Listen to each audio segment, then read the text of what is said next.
ሰላም ጤና ይስጥልኝ የፍኖተ አማራ አድማጭ ተመልካቾቻችን።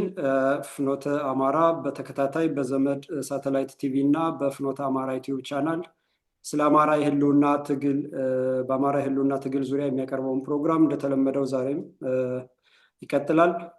ዛሬ በአማራ ህልውና ትግል ዙሪያ የራሳቸውን አስተዋጽኦ ሲያደርጉ የኖሩ የተከበሩ የህግ ባለሙያ ዶክተር ተስፋዬ ደመላሽን እንግዳ ይዤ ቀርቤያለሁ። እንግዲህ ዶክተር ተስፋዬ ደመላሽ በኮሌጅ መምህርነትና ተመራማሪነት ስራ ከፍተኛ ልምድ ያላቸው፣ ከቦስተን ዩኒቨርሲቲ በፖለቲካል ሳይንስ የዶክትሬት ፒኤችዲ ዲግሪ ያገኙ፣ በኢትዮጵያና በአማራ ጉዳዮች በተለያዩ መጽሔቶች በርካታ ትንተናዎችን ጽሁፎችን በማቅረብ የሚታወቁ እንዲሁም በተለያዩ መድረኮችና ማህበራዊ ሚዲያዎች በጠንካራ ተሳትፏቸው በተለይ ደግሞ የአስተሳሰብ ጥራትና የትግልን መርህ ፍልስፍናን በተመለከተ ለማጥራት ከፍተኛ አስተዋጽኦ ሲያደርጉ የኖሩ፣ አሁን የኢትዮጵያ የፖለቲካ ዝመና ታሪካዊ ዳራና አብዮታዊ ብልሹነት ላይ ያተኮረ ዳጎስ ያለ ጥናት በማድረግ ላይ የሚገኙ ናቸው። አማራ ናቸው። እንግዲህ ዶክተር ተስፋዬን እኔ አንተ እያልኩ ነው የምጠራ፣ ካለን ግንኙነት አንጻር አስተማሪም ታላቅ ወንድምም ስለሆነ ማለት ነው። ጤና ይስጥልኝ ዶክተር ተስፋዬ፣ የፍኖተ አማራን ግብዣ ተቀብለ ስለመጣህ አመሰግናለሁ። እኔም ስለ ጋበዝከኝ ለውይይቱ አመሰግናለሁ። በነገራችን ላይ ትንሽ ማረሚያ ለማድረግ የህግ ባለሙያ ሳልሆን የፖለቲካና የመንግስት የአገዛዝ ስራ ነው ሙያ ነው ያለኝ እኔ። ኦኬ፣ በጣም ጥሩ አመሰግናለሁ። ይቅርታ። ጥሩ። ኦኬ፣ እንግዲህ ዶክተር ተስፋዬ ዛሬ የምንነጋገርባቸው የተወሰኑ ጥያቄዎች አሉ።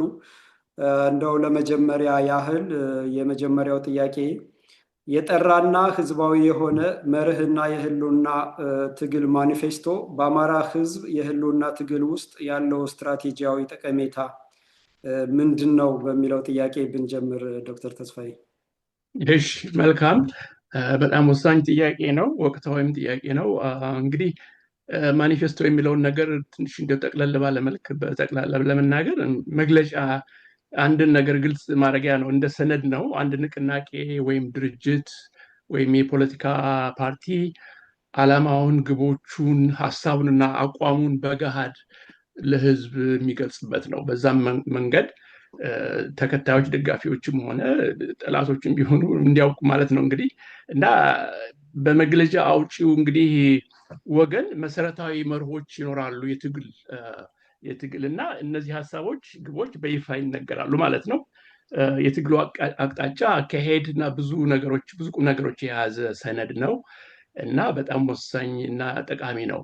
እንግዲህ በአማራው የህልውና ትግል ለምሳሌ ማኒፌስቶ አልባነት ብዙ ነገሮች ውጥንቅጥ እንደሚያመጣ እናውቃለን።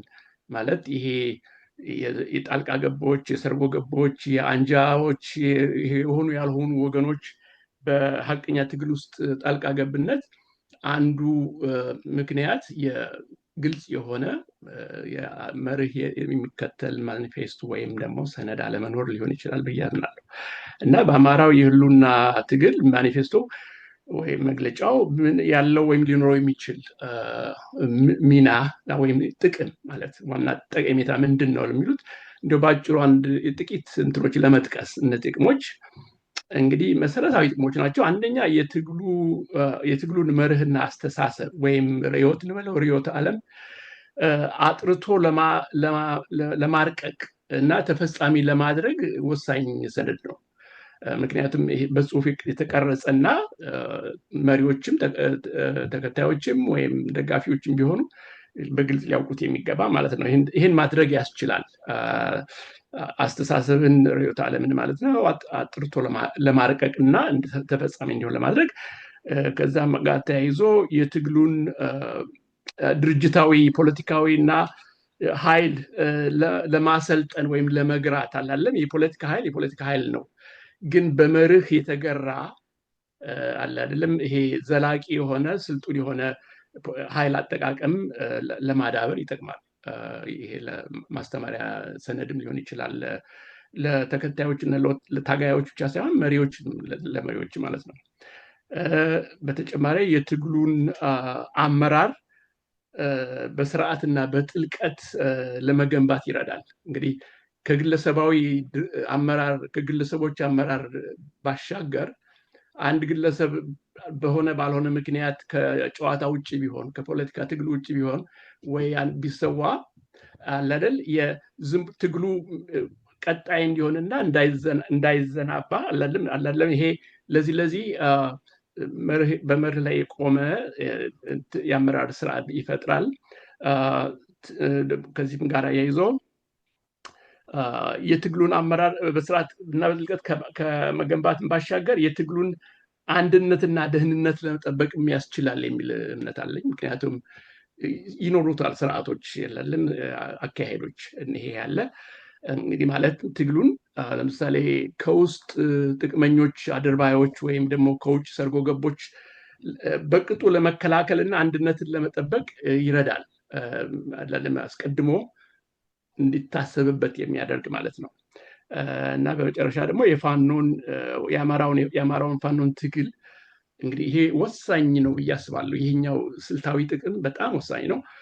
አሁን ፋኖ ባለበት ደረጃ ስናየው የአማራው ፋኖን ትግል ከተወሰነ የታክቲክ እና የአካባቢያዊ እንቅስቃሴዎች ወደ ከፍ ያለ ስልታዊ የመዋቅራዊ ለውጥ ንቅናቄ ደረጃ ለማሸጋገር አሁን እንግዲህ ፋኖ በብዛት እንዳየ ነው እስከምናየው ነገር የዛ ደረጃ ላይ አልደረሰም። ምናልባት አቅጣጫውን ይዘዋል ማለት እንችላለን፣ ግን አልተሸጋገረም። ያንን ሽግግር ለመፍጠር ከታክቲካዊና አካባቢያዊ የተኩስ ጦርነት በተኩስ ጦርነት ብቻ የተወሰነ እና በመጠነኛ የአስተዳደር አካባቢ ወረዳዎች ትንንሽ ቦታዎች ቀበሌዎች ከማስተዳደር አልፎ በጣም የላቀ ስልታዊ እና ቀጣይ የሆነ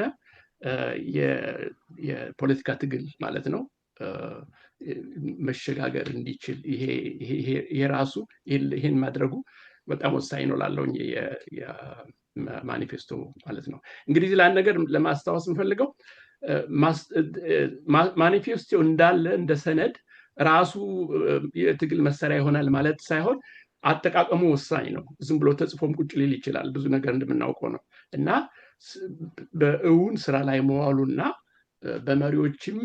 በትግሉ መሪዎችም ሆነ በታጋይ ወታደሮች ምን ያህል ሰርጦ እንደገባና በትምህርታዊ መንገድ እንደተሰጠና እንደተቀበሉት ሁሉ ወሳኝ ነው።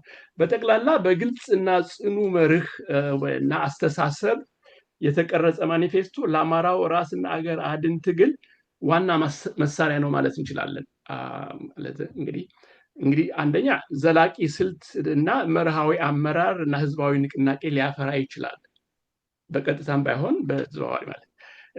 ከዛም ጋር ተያይዞ ያሉ ታጋዮችን እና መሪዎችን እንዳሉ የሚያንቀሳቅስ ብቻ ሳይሆን ወይም የሚመራ መርህ ብቻ ሳይሆን ይበልጥ ብቃት ያላቸው ስልጡን ታጋዮችንም ሊያፈራ ይችላል።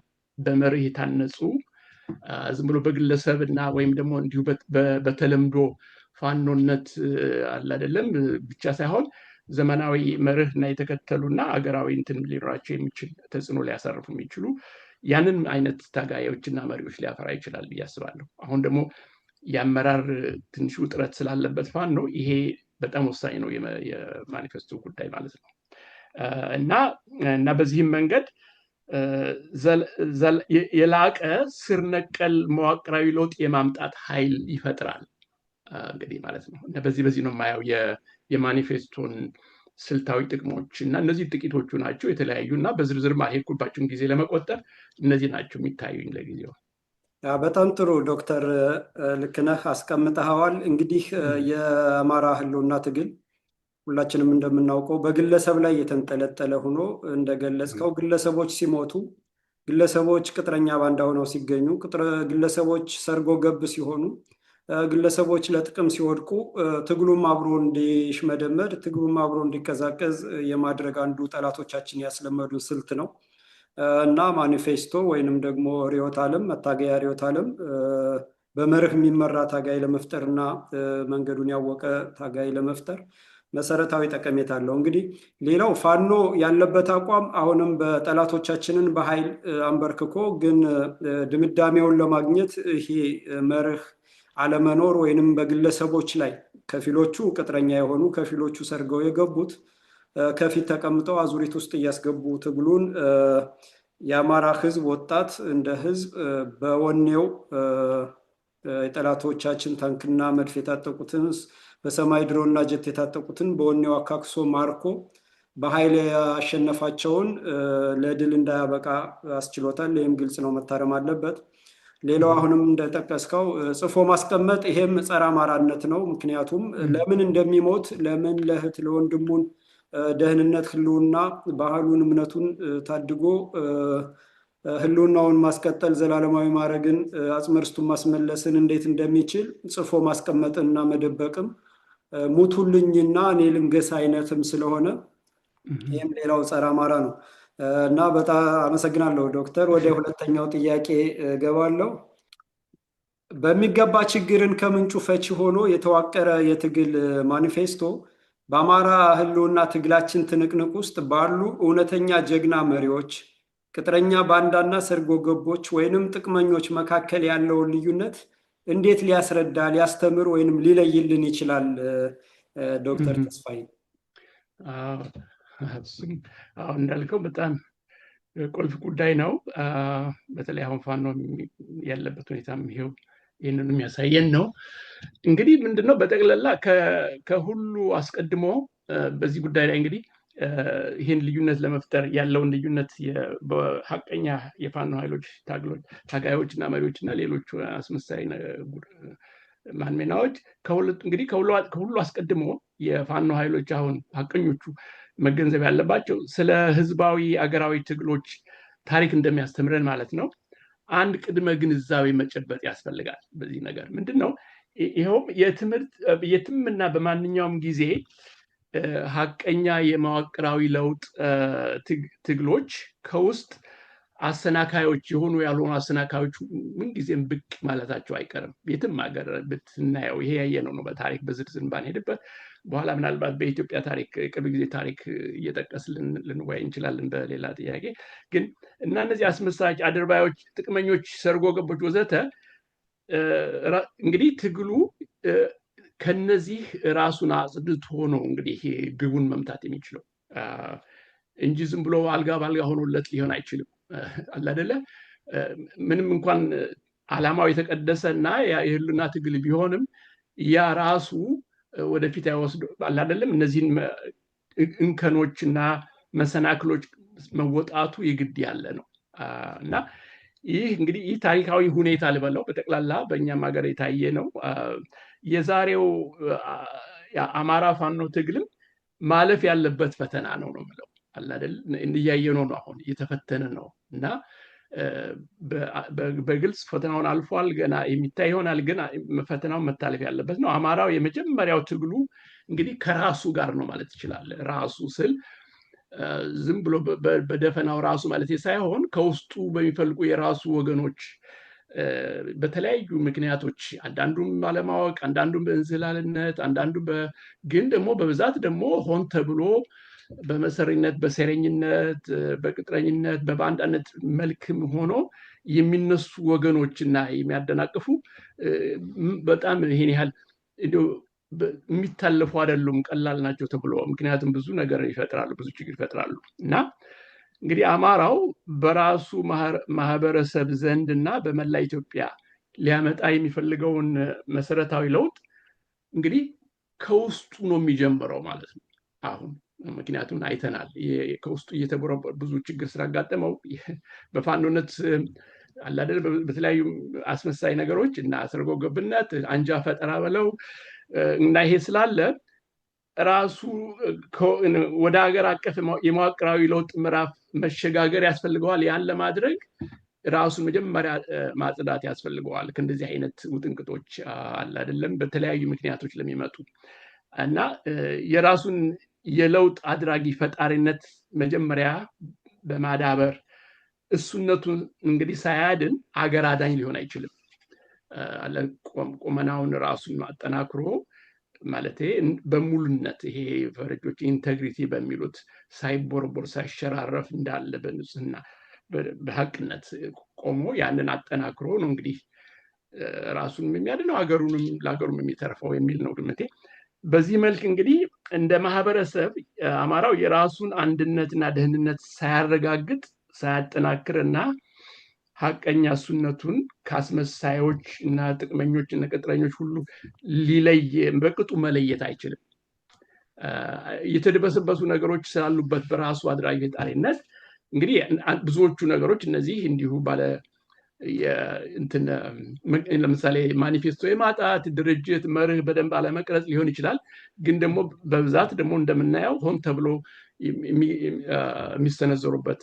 የሚሰነዘርበት አደጋ ነው እና ይህንን ስለዚህ ስርዓታዊ ለውጥን ከራሱ ከውስጡ ነው የሚጀምረው። ከራሱ ከውስጡ መጀመሩ የሀገራዊ ትግሉ ወሳኝ የመጀመሪያ እርምጃ ነው እላለሁ። አገራዊ ትግሉ ስል እኔ ዝም ብሎ አገርን እንደ በስሜት ብቻ አገርን የአገር አባል በመሆን የአገር አካል በመሆኑ ብቻ ሳይሆን እንደ ማህበረሰብ ለራሱ ህልውና ዋስትናው በአገራዊ ወርድና ስፋቱ ሲንቀሳቀስ ነው እንጂ ተሸብቦ በክልል ውስጥ ይሄ ዘረኞች በፈጠሩለት ክልል ውስጥ ቁጭ ብሎ የሆነ ጦርነት እንኳን በታክቲክ ደረጃ ቢያሸንፍ እና አገዛዙን ቢያርበደብት በቂ አይደለም። ራስነቱ ከሀገሩ ጋር የተያያዘ ነው። ይሄ ራሱን የቻለ አንድ ጉዳይ ነው። ግን ይሄ በስልትም ደረጃ ይሄ የመርህ ወይም ደግሞ የእምነት ወይም የእሴት ጉዳይ ብቻ ሳይሆን የትግል ስልት ጉዳይም ነው። ይሄ አገራዊነትና አማራነት የሁለቱ ትስስር ማለት ነው። ይህ እንግዲህ ይሄ የውሸት እንትኖች ኢትዮጵያንስ የሚባሉት የነሱ ሳይሆን በእውን በታሪክ አመጣጥ ላይ የተመረኮዘውን ግንኙነት ነው የማወራው። እና እንግዲህ በዘረኛ አገዛዙና እንግዲህ አንድ ነገር እዚህ ላይ ማስተዋል ያለብን ይህንን ልዩነት ለማምጣት አሁን ያለውን ነገር እና በሐቀኛው የፋኖ ኃይሎችና አመራርና የአስመሳዮች ላይ ልዩነቱን ግልጽ ለማድረግ አንዱ እንከን ምንድን ነው? አንዱ መሰረታዊ ችግር ፋኖ የገጠመው በዘረኛ አገዛዙና በጥቅመኞቹ ተቀጣዮቹ ተለጣፊዎቹ አማሮችን ጭምር አማካኝነት የተፈጠረውን አገር አቀፍ ቀውስ ይሄ ፖለቲካዊ ቀውስ በለው ማህበራዊ ቀውስ ባህል የእምነት የቤተ ክህነት ቀውስ በለው ይሄ ሁሉ ቀውስ የተምታታ አደናጋሪ የኃይሎች አሰላለፍ ፈጥሯል አይደል? ድሮ ለምሳሌ በደርግ ጊዜ ወይም ደግሞ በንጉሳዊ አገዛዝ ጊዜ ግልጽ የሆኑ የጠላትና የወዳጅ አብዮተኛ አድሃሪ ተብሎ ግልጽ ያለ ነገር ነበር። አሁን በጣም ምስቅልቅል ያለ ነው እና ጠላት ለምሳሌ የአማራው ጠላት የአማራው ደመኞች ውጨኛና ወራሪ አገዛዛዊ ኃይል ብቻ አይደሉም። እንደዚህ አይነት ኃይል ብቻ ሳይሆኑ በፋኖ ኃይሎች ውስጥና አካባቢ ይንቀሳቀሳል ይሄ ኃይል እና ይህን ቀውስና ድንግርግር እንግዲህ ለማጥራት የትግሉ ማኒፌስቶ ምናልባት ጠቀሜታ አለው አምናለሁ። የወዳጅና ጠላት ኃይሎችን አሰላለፍ ይበልጥ ግልጽ ሊያደርግ ይችላል ማለት እንግዲህ በዝርዝር በማሳየት አስመሳዮች ምን እንደሆኑ እንዴት እንደሚገለጹ እንዴት እንደሚሰሩ በማሳየት እና ይሄንን በዚህ መልክ እና በተለይ ደግሞ የፋኖን አቋም ራሱ የፋኖን የትግል መርህና ስልት ግልጽ በማድረግ አስተዋጽኦ አለው። ይህንን እንግዲህ ልዩነቶች ለማሳየት ማለት ነው በሆኑ ባልሆኑ ኃይሎች ፋኖንን ባዮች አስመሳዮች እና በእውነኛ ፋኖች እና እንግዲህ በተጨማሪ በተጨማሪ ማኒፌስቶ እውነተኛ የፋኖነት መርህን እዚህ ላይ ይሄ ደግሞ ትንሽ ወሳኝ ነው ብዬ አስባለሁ። የፋኖነት መርህን እሴቶችና ገቢሮች ፕራክቲስ የሚሉት በእንግሊዝኛ በግልጽ በማስቀመጥ የተዋጊዎችንም የመሪዎችንም ንቃተ ህሊና ማጽናት ማዳበር እና ከፍ ማድረግ ማስፋፋት ይረዳል። ምክንያቱም በተወሰነ የግለሰቦችና የአካባቢዎች ትግል የጦር ሜዳ እንቅስቃሴ ብቻ ሳይሆን በደንብ በመርህ የቀረበ ከሆነ ማለት ነው ይሄ አስተሳሰብ። በተለይ ደግሞ እዚህ ላይ ዋናው ነገር በፋኖ ጦረኝነት ባህል በአማራው ማህበረሰብ ሰፊ የስብዕና ለምሳሌ የሰብአዊነት የስነ ምግባር የመንፈሳዊነት መርሆች የታነጸ ነው የፋኖ ትግል። እንግዲህ ሰፊው አማራው ማህበረሰብ ያፈራቸው መርሆችና ትውፊቶች ያንንም የወረሰ ኃይል ነው።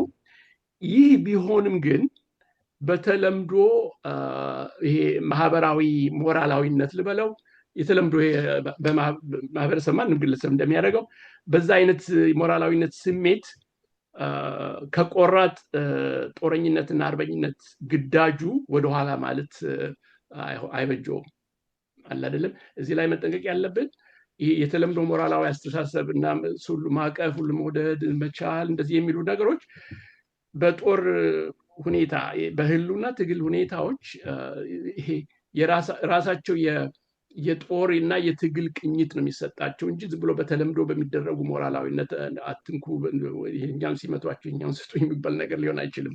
እዛ ላይ ትንሽ መምታታት ይኖራል። እንግዲህ ሙሉ አማራው ህልውና ይህንንም ሲያስፈልገውም ሰይፍ የሚመዝና የሚታገል የሞት የሽረት ትግል የሚያካሂድ መሆኑን መረሳት የለበትም። ከዛም ወደኋላ ሌላ አይችልም።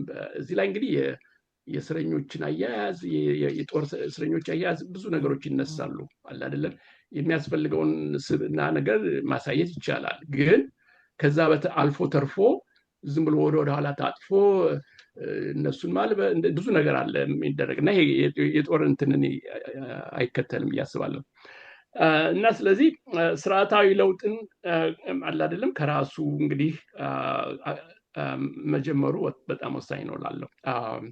እና በተለይ እንግዲህ በተለይ ደግሞ በጦረኝነት ባህል በአማራው ማህበረሰብ ያሉ ሰፊ እሴቶች እንዳሉ ሆነው ግን የጦርነትና የጦረኝነትና የአርበኝነት ቅኝት ያስፈልጋቸዋል። ማለት ዝም ብለው በተለምዶ እንደሚደረጉት የሚሆኑ ነገሮች አይደሉም። በዚህ ነው የማየው እንግዲህ እና ይህን ካረገ ልዩነቶቹን በደንብ ግልጽ ሊያደርግ ይችላል። ከራሱ ሀቀኛ አቋምና አስተሳሰብ ፋኖነት እና አቅጣጫና ስልት የሌሎቹን አስመሳዮቹ እኮ እንግዲህ እንደ ፋኖ እኮ ስብዕና ያለው ነው እንደዚህ እየተባለ ዝም ብሎ የሆነ ያልሆነ አስተሳሰብ እየያዙ መግባትና ሰርጎ መግባትም ሆነ ተሽሎክልኮ መግባት አይቻልም ማለት ነው። እና በዛ እንደዛ ልናየው እንችላለን። ጥያቄ አላውቅም ግን እንደዛ ነው። በጣም ጥሩ ግልጽ ያልሆነ ነገር ካለ በጣም ጥሩ ዶክተር። እንግዲህ የቅጥረኛና የሰርጎ ገቦች ጉዳት መጠን እንግዲህ አንዳንዶች እየተናቁ አንዳንዶች ያን ያህል ከፍተው አይሄዱም እየተባለ የአማራ ሕዝብ በአጠቃላይ ሴራና ሴረኝነትን ሰይጣናዊና መሰይጠን ነው ብሎ ስለሚያስብ በዛ ልክ ይከፋሉ ብሎ ስለማይጠብቅ ያሸነፈውን የህልውና ትግል መልሰው አዙሪት ውስጥ ከተው አሁንም ምንም እንኳ አዙሪቱን እየበጠሰና እያሸነፈ ቢወጣም ቀላል የማይባል የሰው ህይወት ንብረት ውድመትና ምስቅልቅል ፈጥረዋል። እንግዲህ ጠላቶቻችንም እነ ቭላድሚር ሌኒን የሚጠቀሙት ተቃውሞን ለመቆጣጠር ተቃዋሚውን መምራት የሚባል ፍልስፍና እንትን ብለው እየተጠቀሙ በፋኖ ውስጥ አስርገው በማስገባት ቅጥረኛ ባንዳዎችን በመጠቀም ትግሉ እርስ በርስ ዝም ብሎ ወደ ውጭ እንዳይወጣ እንዳይራመድ አጀንዳ እየተፈጠረ መሰናክልና ትብታብ እየተፈጠረ እዛው ላይ እንዲታሽ በማድረግ አማራን በማዳከም ለማሰልቸት ጠላትም ጊዜ እንዲገዛ እየተደረገ ነው። እንግዲህ ተጠያቂነትን ለማስፈን ጠያቂ ትውልድም ለመፍጠር ማኒፌስቶ መሰረታዊ ነው ብለናል። በትክክል አሁን መብቱን ብቻ መብቱ ብቻ ሳይሆን ግዴታው ነው። ለምን እንደሚታገል ለምን ዓላማ ለምን ግብ ራዩና ተልኮ ምን እንደሆነ ያወቀ ትውልድ ሰርጎ ገብም ሆነ ቅጥረኛ ባንዳ ሊያታልለውና ሊያስተው አይገባምና ይህም እንዳይሆን ነው ማኒፌስቶ እንዳይኖረው የትግል መርህ እንዳይኖረው ተደርጎ ግለሰቦች እንደ ማኒፌስቶና እንደ መርህ ነው እንደፈለጉ ወደ ግራ ወደ ቀኝ ዥዋዥዌ እየተጫወቱበት የሚገኙና ይሄ መስመር መያዝ አለበት። እዚህ ጋር ጥሩ ነጥብ አንስተልናል። ሌላው ደግሞ የፋኖ ፍትሃዊነትና አማራዊ እሴት እንግዲህ ምዕራባውያንም ሆነ ጠላቶቻችን ያደራጁ ምዕራባውያንም ሆነ ሌሎች ፋኖን ለመክሰስ አሸባሪ ለማለት ያልሞከሩት ያልፈነቀሉት ድንጋይ ያልወጡበት ዳገት የለም። ግን ሰብአዊነቱ ባልተጻፈ ሕግ ምርኮኛ እየያዙ ቁስለኛን የሌለውን መድኃኒት አክሞ ሸሚዙን ቀዶ ቁስሉን አስሮ አያያዙ ዘራፊ እንደ ወራሪዎች ወያኔና ኦሮሞማ ዘራፊ አለመሆኑ የተቆጣጠረው አካባቢ ላይ ባንኮችን ጠብቆ የህዝብ ንብረትን ለህዝብ በማድረጉ ያ የፋኖን ፍትሐዊነት የአማራን እሴት ያሳየ ያንጸባረቀ መሆኑ ነው የተመሰከረው እና በዚህ ምክንያት አፋቸውን እንዲዘጉ አስችሏቸዋል። ሌላው እንግዲህ እዚህ ጋር አንድ ቃል አለች፣ የጦረኝነት ባህል የሚባለው ይሄ ጀግንነት። እንግዲህ ጦረኝነት ሲባል ጦር ጫሪ ሰላም ነሽ እንደማለት ሳይሆን የአማራ የጀግንነት ልክ ማሳያ ነው። ጦርነት ሲመጣበት እየፎከረና እየሸለለ እንደሚገባ ህዝብ ሰላምና ደህንነቱን ለማስከበር ሉዓላዊነቱን የማንነት ሉዓላዊነቱን የሀገሩንም ሉዓላዊነት ለማስከበር ወደኋላ የማይል ህዝብ ነው። ይህንንም በተደጋጋሚ ያስመስክሯል። ዛሬ እየወጉንና እያጠፉን የሚገኙ የኦሮሞማ ፕሮጀክት አራማጅ ርዕዮተ ዓለም አራማጅ አመራሮችን መስክረዋል። በአደባባይ የፋኖን ጀግንነት የአማራን ጀግንነት መስክረዋል። እና ይሄ ሁሉ ተቀናጅቶ በአጭር ጊዜ ለድል እንዳይበቃ የሚያደርገው እንግዲህ ያው ማኒፌስቶ መርህ አለመኖሩ ነው። ቅጥረኞችን ሰርጎ ገቦችን መርህ እያደረገ መሄዱ ነው። በጣም ጥሩ መልስ ነው። አመሰግናለሁ ዶክተር። እዚህ ላይ አንድ ነገር ብጨምር ባጭሩ ለምንድን ነው ለምሳሌ አንድ አይነት ምጸታዊ ነገር አለ። አማራው ማህበረሰብ እንደ ማህበረሰብ እና ኢትዮጵያ ደግሞ እንደ ሀገር ለምንድን ነው የነዚህ ሁሉ አይነት ቁጥር ስፍር የሌላቸው አይነት ብዙ የሆኑ ሰርጎ ገቦች፣ ጣልቃ ገቦች፣ ጠምዛዦች፣ አወላጋጆች፣ አሰናካዮች የሚረባረቡት ስትል በአንድ ጎኑ የአማራው ታላቅነትና የኢትዮጵያም ታላቅነት ነው እንደ ሀገር አለ አይደል? ለምሳሌ የኦሮሞ ትግል ወይም የትግራይ ትግል ላይ እንዲህ አይነት ጣልቃ ገብነት ብዙ አትሰማም አይደለም? ይሄ ደግሞ ምክንያት አለው። አማራው ራሱ ኃይል አለው። ኃይል ስል እኔ ዝም ብሎ ይሄ የጦር ኃይል ብቻ ሳይሆን ይሄ የባህላዊ እና መንፈሳዊ እና ይሄ ስነልቦናዊ ኃይል ስላለ ብዙ ይሄ የስበት መሀል ነው። ምክንያቱም ራሱ እሴቱ ይሄ ኦሮሞዎችም ሆኑ ትግሬዎቹ ቢጠሉም አማራ ጠል ቢሆኑም ይሄ መውደድም አለ። በግልጽ ባይናገሩትም እሴቶች የአማራው እሴቶች የሚስቡ ናቸው ራሳቸው፣ ምክንያቱም ያላቸው ልዕልና ትልቅነት። ለዚህም ነው ኢላማም የሆነው አለ አይደለ? እንደዛ ይሄን ለመጨመር ብዬ ነው ባጭሩ። በጣም ጥሩ እውነት ነው። ጠላቶቻችን የሌላቸው አማራው ጋር ያለ ፍትሐዊነት፣ አብሮ መኖር፣ ተካፍሎ መብላትና በጋራ መበልጸግ፣ አቃፊነት እነሱ የሚመኙት ግን የሌላቸው ናቸው። አደረጃጀቱም እኮ እነሱ በወራሪነት ተገንጣይነትን እና ብቸኝነትን ጸረ ሕዝብና ጸረ ሀገር ሆነው ሲነሱ፣ የአማራ ትግል ግን አቃፊነት ነው። ያም ራሱ በትክክል በጣም ጥሩ አመሰግናለሁ። ጥሩ ነጥብ ነው ያነሳው ዶክተር። ወደ ሶስተኛው ጥያቄ ስገባ የአማራ ተጋድሎ የአማራ የህልውና ትግል ተጋድሎ ከውስጥ ሆነው እንቅስቃሴውን ለማዳከም የሚጥሩ ቅጥረኞች ወይንም ሰርገጎቦች ሲነሱ ምን አይነት የማስጠንቀቂያ ምልክቶች ወይንም ስልቶች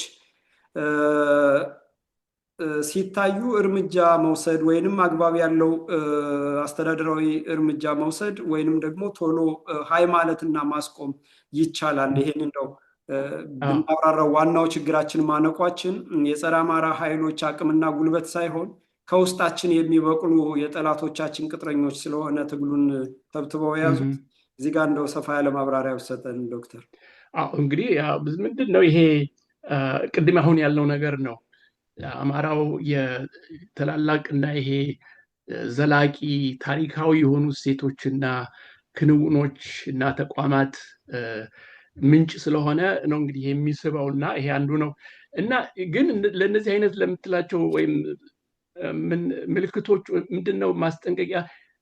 እርግጥ ነው እንዳነሳሳቸው የአማራው የፋኖ ትግል እነዚህን እንከኖች ማርከስ አለበት። እንግዲህ ግን አንዳንድ ቋሚ ድርጅታዊ ማርከሻዎችን መፍጠር ያስፈልጋል።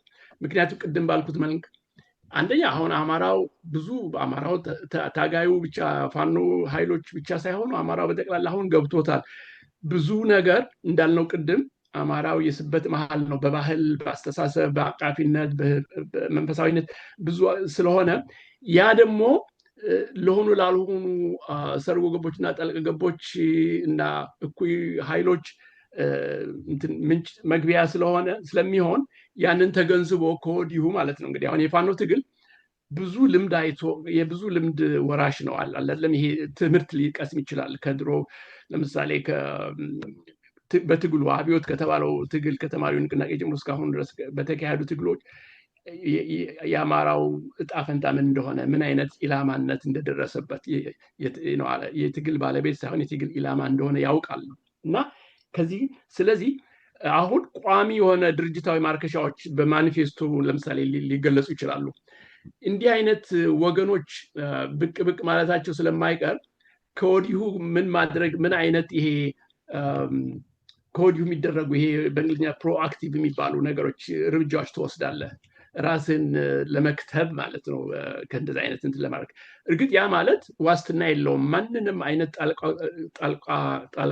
ጣልቆ የሚገባ ጣልቃ ገብ ልበለው ኃይል ማንም አይነት ባንዳዊ እንትን ስብስብ እሱም በሙሉ ከሱ በሙሉ ነፃ ወይም እንደሚያደርግህ ክትባት አለ ማለት ሳይሆን በተቻለ መጠን ነገሮችን በጣም እጅግ በጣም ዝቅ ለማድረግ እና እንትን ቁጥር ውስጥ የማይገቡ እንዲሆኑ ለማድረግ ቋሚ የሆኑ ማርከሻዎች እንበል ይሄ የደህንነት በለው ለምሳሌ አባልነት ሲገባ ለፋኖ ልሁን ፋኖ የሚለውን ኃይል ፋኖ የሚለውን እሴት ራሱን ትንሽ እንደው እጅታ ቢሰራለት ማለት ሁሉ ዝም ብሎ በጣም ግልጽና ተለጣጭ የሆነ እሴት ሆኖ ታይቶ የሆነ ያልሆነ ግለሰብ ነፍጥ ይዞ ፋኖ ነኝ ብሎ ብዙ አደጋ ያመጣል፣ ብዙ ይሰራል አይደለም። እና መርሆቹ በደንብ ለእንቅስቃሴያዊ ትርጉም ይዘው ምንን ያካትታል ፋኖነት፣ ዓላማው የትግሉ ምንድን ነው ብቻ ሳይሆን እውነተኛ እና ንጹህ ፋኖነት ከሌላው ይሄ አጉል ከሆነ ፋኖነት ከቀልባሹ ከአስመሳዩ እንዴት ነው የሚለየው የሚሉ አንዳንድ በጥሞና ታስቦባቸው መስፈርቶች ነገሮች ቢገለጹ ለምሳሌ በማኒፌስቶ ውስጥ እንደዚህ አይነት ነገር ሊደረግ ይችላል። ይሄ ነው እና እንግዲህ አንደኛ በለውጥ ትግሉ የተሳትፎ እንቅስቃሴ አድራጊ ፈጣሪነት እንግዲህ አውታሮች ወይም ልበላቸው አውታሮች ይሄ ደንቦችና ስርዓቶች ይሄ እንግሊዝኛ ስትራክቸርስ ኮድስ ኦፍ ኮንዳክት የሚሏቸው ነገሮች አሉ አይደለ? ማለት በሁሉ ረድፍ ያስተሳሰብ የፋኖነት አስተሳሰብ ያነጋገር ስርዓት የፖለቲካ አነጋገር ማለት ነው። እንግዲህ የሆኑ ስልቶች አሉ፣ ታክቲኮች አሉ። ይህን በአነጋገር እና በውይይት ደረጃ በእርግጥ ደግሞ የአፈጻጸም ዘዴዎች አንድን ግብ አፈጻጸሙ እውነተኛ ፋኖነትን ሲገልጽ እንዴት ነው የሚታየው ምናምን የሚል እና እርግጥ ደግሞ የድርጅታዊ እንቅስቃሴ አውታሮች ፕሮሰስ ይሳል አይደለም። ይሄ ሂደት እንዴት እነዚህ ነገር በጥሞና አስቦ መቅረጽ እና ስራ ላይ መዋል ከወዲሁ ብዙ ነገር ሊከላ ይችላል። ብዙ ራስ ምታት፣ ብዙ አይነት መሰናክሎችን ሊከላ ይችላል። ገና ሳይገቡ ማለት ነው፣ አደጋ ሳይጥሉ ለመጣል ሳይበቁ ወይም ሳይቀርቡ ፋኖ እና ይህ ማለት እንግዲህ ፋኖ ውስጥ ብቻ ሳይሆን ፋኖ አካባቢ ውስጥ የሚያንጃብቡ ወገኖች በተቻለ መጠን ያስፈልጋል አንድ አይነት የዳራ ጥናትና ሁኔታ ምንድን ነው ሁኔታ። ለምሳሌ አሁን እነ እስክንድር ነጋ ለምሳሌ ፋኖን እንዴት ነው የቀረቡ? ከዛ ትምህርት መውሰድ ትችላለህ። የፋኖን ለዘብተኝነት እንደ ድርጅት እንደ ታጋይ ኃይል ስራ ይሄ ማኒፌስቶ የሌለው ለዘብተኝነቱ የሚያሳይ ሰርጎ በቃ መጥቶ ዘመንን አነጋግሮ እንዴት ልግባ ወይ እንደ ግለሰብ መተግባ ምናምን ተባብለው እንደዚህ ያላል። ይሄ በጣም ምን ልበለው ኢ መደበኛ በለው እንጃ፣ ሌላ ትርጉም ሌላ ቃል ካለ ንገረኛለህ። ይሄ የተወሰነ መደበኛ አውታር ቻነል ምናምን ያስፈልጋል። ነገሩን ሰው እንኳን ሰዎች መሪዎች መሪ እንሁን ባለቤት የሌለው ቤት በር የሌለው ቤት ሆኖ አገኙት። ልክ ነው። በር የሌለው ቤት ልትቻለህ፣ ዘበኛ የሌለው እንትን በቃ ይሄ ክፍት ነው ማለት ነው እና ለማንም እንዲያውም እስካሁን ድረስ በጣም የከፋ ምስቅልቅል አለመፈጠሩም ራሱ የሚገርምህ ነው። እና ይሄ እንግዲህ ይህ ማለት እንደ ድሮ በአብዮቱ ዘመን እንዳየነው ይሄ ተዋረድ ያላቸው በጣም ድፍን ያሉ ይሄ ፓርቲዎች ምናምን እንደዛ ይሁን ማለት ሳይሆን ነፃነት እና አንጻራዊ ነፃነት ኖሮ በፋኖ ወገኖች ታጋዮች እና ግለሰቦች እና መሪዎች መሃል ግን ፈርጠም ያለ በደንብ ይሄ ያስፈልጋል አንድ አይነት ስርዓት ወይም ደንብና ስርዓት መዘርጋት ድርጅታዊ ነገር ማለት ነው። እና ይሄ ደግሞ አንዳንዴ የፋኖን ምስል ወይ ኢሜጅ ልበለው ይሄ በጣም ሮማንቲክ የሆነ ይሄ ነፍጥ ይዘህ በታገል ዱር ይሄ እሱ ራሱን የቻለ እሴት ነው፣ ተወዳጅ ነገር ነው፣ ይገባኛል። ግን ደግሞ ዘላቂ የሆነ መሰረታዊ በደንብና በመርህ የተገነባ የትግል ቅርጽና አያያዝ ራሱን የቻለ ደግሞ እሴት ነው እና ሁለቱን ማዛመድ ያስፈልጋል። ያ ያለው ባህላዊው ታሪካዊው እሴት የፋኖነት የምንወደውና የምናምንበት የምንቀበለው ነው። ግን አሁን ለዘመናዊ ትግል ያ እሴት ትንሽ መስተካከል ሊኖርበት ነው። በደህንነት አስተሳሰብ፣ በድርጅታዊ አስተሳሰብ፣ በፖለቲካ አስተሳሰብ እና ይሄ ሁሉ ይረዳል ብዬ አስባለሁ። እነዚህ አለበለዚያ እንደተነሱ እነሱ ራሳቸውን መምታት ራሱ ትልቅ ከባድ ነው። አንደኛ ቀልጣፋ አይደለም፣ ቀልጣፋ አሰራር አይደለም። ይሄ ትንሽ ስርዓታዊ ነገር መረብ መዘርጋት እና አውታር መዘርጋት ብዙውን ነገር ይቀንሳል የሚል ግምት ነው ያለኝ። እና ይህን እንዳልኩህ ደግሞ ስርዓት ስልህ ዝም ብሎ ያሰራር ብቻ ሳይሆን አስተሳሰብም እኮ ስታስብ፣ ለምሳሌ አሁን መዋቅራዊ ለውጥ ፋኖ አላማው ነው። ያንን አስተሳሰብ እንዴት ነው በደንብ ተጠንቶና ምንን ያስከትላል፣ ምን አይነት አሰራር ምን አይነት አካሄድን ያስከትላል ይሄ አስተሳሰብ የሚል አለ አይደለም። ከህዝብ ግንኙነት ጋር ህዝብን ለምሳሌ በማስተማር ረገድ ከህዝቡ በፊት ደግሞ የፋኖ ታጋዮችን ራሳቸውን በማስተማር እና አሁን ስልጠና ምናምን ብዙ እናያለን። የፋኖ ኃይሎች ይሰለጥናሉ። ግን የጦር ሜዳ ስልጠና ብቻ ሳይሆን የአስተሳሰብ ስልጠና አለ አይደለም። ስልት እንኳን ስልትን ስራ ላይ የመዋል ስልጠና እንዴት ነው? ይሄ ሁሉ ብዙ እንትን ይጠይቃል። ይሄ ትምህርታዊ ጥረት ይጠይቃል ከፋኖ ኃይሎች ያስባል። በዚህ ምናልባት እንግዲህ ጥያቄህን መልሼልህ እንደሆነ አላውቅም፣ ግን እንደዛ ነው የሚታየው። ተመልሷል፣ በትክክል ተመልሷል ዶክተር፣ አመሰግናለሁ። አድማጭ ተመልካቾቻችን ይህ ፍኖተ አማራ ነው። ፍኖተ አማራ ከዶክተር ተስፋዬ ደመላሽ ጋር በአማራ ህልውና ትግል ዙሪያ የማኒፌስቶ የመርህ ጠቀሜታ፣ የሰርጎ ገቦች፣ የቅጥረኛ ባንዳዎች እና የህልውና ትግሉን አዙሪት ውስጥ የሚከቱትን ጥቅመኞች በሙሉ መለየት እንዴት እንደሚቻል፣ ከግለሰብ ላይ የተንጠለጠለ ትግል ወርዶ በመርህ ላይ የሚመራ የራሱ ርዕዮተ ዓለሙን ያወቀ ማኒፌስቶ ያለው ትግልን አስፈላጊነትና ጥቅም በተመለከተ ነው ውይይት እያደረግን ያለ ነው። እንግዲህ ዶክተር ተስፋዬ አንተ እንደጠቃቀስካቸው የኢትዮጵያውያን የስበት ማዕከል የሆነው የአማራ ህዝብ ኢትዮጵያ እስከዛሬም ድረስ በቅኝ ገዢዎች እንዳትደፈር፣ ሉዓላዊነቷ እንዳይገረሰስ፣ ነፃ ህዝብ ታላቅ ሀገር የሚባለው መርህ እንዲቀጥል ያስደረገ ነው። እንግዲህ የትኛውም ሀገር በየትኛውም ዓለም የትኛውም ሀገር የጀርባ ከርካሪ የሆነ ህዝብ ያስፈልገዋል ለሀገር ሉዓላዊነትና ደህንነትና በኢትዮጵያ አንጻር እንግዲህ አማራ ነው ማለት ነው የስበት ማዕከሉ። በማናቸውም መንገድ በአብሮነት አገርን ታላቅ ከማድረግ እና ከታሪካዊ አጠቃላይ ሀገራዊ እሴቱ አንጻር ማለት ነው። ሌላው በፋኖ ስም የፋኖን የአማራን እሴት ፋኖን ማጠልሸት ተብሎ ጠላቶቻችን ቅጥረኛ ባንዳዎችን ማስረግና ማስገባትና የፋኖን ግብርና ስም ከማጥፋት ጀምሮ በእነዚህ ቅጥረኛ ባንዳዎች በዝውውር የሚታዘዙ ወንበዴዎችን አደራጅተው ህዝብን መዝረፍ፣ ኬላ ዘርግቶ መዝረፍ፣ እያገቱ መዝረፍ፣ መድፈር፣ ከብቱን ፍየሉን መንዳት፣ እያረዱ መብላትን አድርገው የፋኖን ህዝባዊነት ለመነጠል የፋኖን አጥፊ አድርገው ለመሳል ያልተደረገ ያልተፈጸመ ግፍ የለም።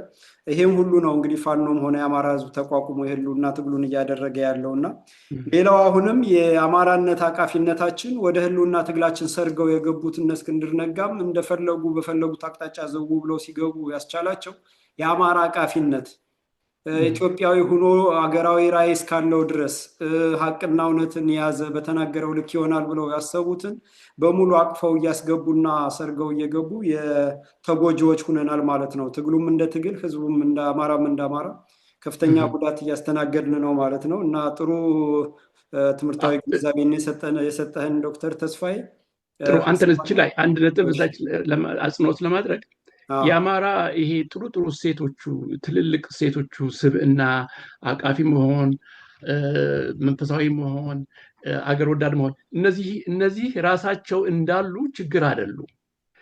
ችግር የሚሆነው አማራው እንደዚህ አይነት ብቻ ነው እና ሲያስፈልገው ሰይፍ መዞ ጠላት ጋር የሚፋለም መሆኑንም አለመርሳት ነው እና አንደኛ ይሄ ነው። ሙሉ የአማራው ባህልና ማንነት በአንዱ ወይ በሌላው ብቻ የሚገለጽ ሳይሆን በሁለቱም አይነት ነው የሚሄደው። ግን ይህም ማለት ደግሞ ጦረኝነት ያልኩት እኔ ቅድም የጦረኝነት ወይ የአርበኝነት ባህሉ ዋሪየር ካልቸር የአማራው ሁለቱን ያጣመረ ነው አለ አይደለም። ቆራጥ እና አርበኛ ሆኖ አቃፊም ይሆናል። አየው ከሌላው የሚለየው ይሄ ነው። እንስሳ መሆን የለበትም። ገዳይ ዝም ብሎ በደመ ነፍስ የሚገል የሚቆርጥ የሚያርድ መሆን የለበትም። በደንብ የራሱ የጦርነት ስርዓት እስረኞች ሲይዝ ናጺ ምኒልክ ሁሉ ብዙ በነገስታትም ዘመን የታየ ነው እና ፋኖዎችም ደግሞ ከዛ ከቅድመ አያቶቻቸው ወርሰዋል ተወሰነ ደረጃ። ችግሩ የሚሆነው ይህ ስብዕና የሚባለው እና ትዕግስት፣ ፍቅር፣ አቃፊ የሚባለው ለከት በሌለው መንገድ ሲለጠጥና ለእስረኞች ከአንተ ከወታደሮች ከሚመገቡት ቀንሰው ይሄ ትንሽ ለከቱን ያጣል። ይሄ ምንድን ነው የሚባለው? ሚዛናዊ አይደለም፣ ፕሮፖርሽናል አይደለም። ጦርነት ስትሆን የሚያስፈልገው በጣም ዝቅተኛ አነስተኛ ነገር ስብዕናውን ታሳያለህ። ይሄ ዓለም አቀፍ የእንትኖችን መስፈርቶችን ታሟላለህ። እስረኛ እንዴት እንደምትይዝ እንደማታሰቃይ። ከዛ በተረፈ ግን እየተኮናተርክ ለምሳሌ ትግራይ መኮንኖች ወደ ትግራይ ትልካለህ። እንደዚህ ትንሽ ትርጉሙን ያጣል።